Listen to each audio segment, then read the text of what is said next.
G'day again, Gary from Platform 1 MRC. Just before I get on and show you an update on the JSRR, I'd like to sing out to Wilma of Indian Head Valley Railroad. He's a YouTuber, and back on episode 73 of Not Bad, he shouted out my YouTube channel, which I really appreciate because it's actually increased my subscriptions. So thank you very much, Wilma. Just to go on from where we were before, I'll pan around through the layout and you can see the scenery work that I've completed.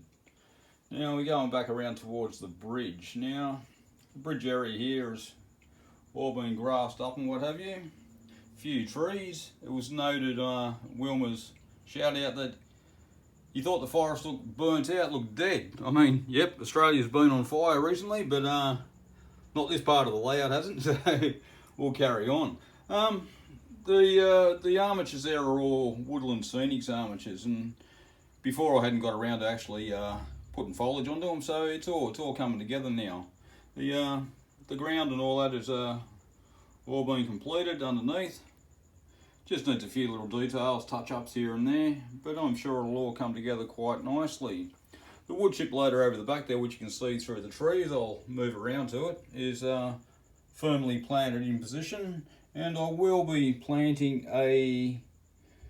the rest of the mill over here behind the wood chip loader, which will be a low relief affair, and just a feeder pipe coming into the loader itself. As you can see here in front of the wood chip sidings, it's all been scenic with piles of sawdust, old logs, a little hut there, you know, for the workers and the train crew when they do come in. The mound that was naked before is now all treed out. Still need to put a few more trees on the layout, but it is coming together. This whole front section in front of the rail there, that'll have a few more trees on it, but I won't hide everything, you know. The idea was to have a train run through this section of the forest through here, which I've got a little video there on YouTube as well showing a train runs through there, just quickly, briefly, and it doesn't look too bad in my opinion. Spin around to where the grain silos are, or I should say the grain elevator. That's all been scenic up too.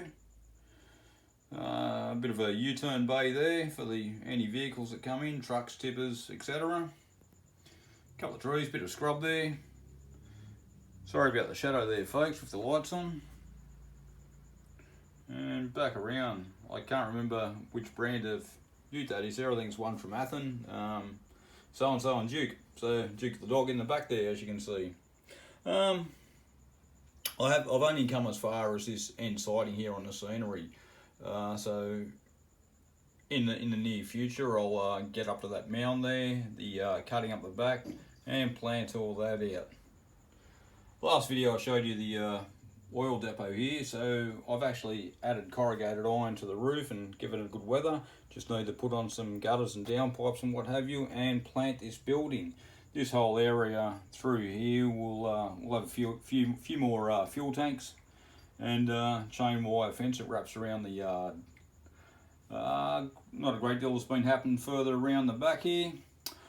What I had found is I think it's Laser Art. They do a PRR flag stop station building, which I'm gonna scratch build one. I've got the plans for one, so it'll go about here, you know, just as a stop, you know. Not that this line carries any passengers, but it'll be a nice little feature to have on the layout.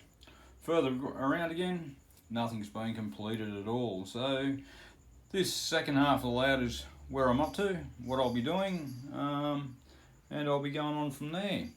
Now, as you can see in the background over there, that's the exhibition section that I can pull out from the layout. It actually pulls out from this post here where the two layouts join, and I've got a fiddle yard just over here in the corner stashed away, which I attach. There it is there, which I attach to that end of the layout. Now that fiddle yard will have two purposes. It will eventually, I'll swing back around, join onto the layout where you could say the interchange track comes in from here. So what I'll do is just a dummy bridge out to about to where my hand is, you know, for about 500 millimeters, half a meter, and then I'll have the fiddle yard onto the end there. So what I can actually do is, you know, have a couple of trains in the waiting, run one or two in. I can back them into the sidings here, and run another train back around, back to the original J-Dub North Yard section, the scenic section now. So that pretty much wraps it up for now, where I'm up to. Hope you enjoy it, and big shout out to all the new subscribers there. So, and once again, thanks to Wilma, and keep up the good work on your YouTube channel. Not bad. Thanks very much. See you next time.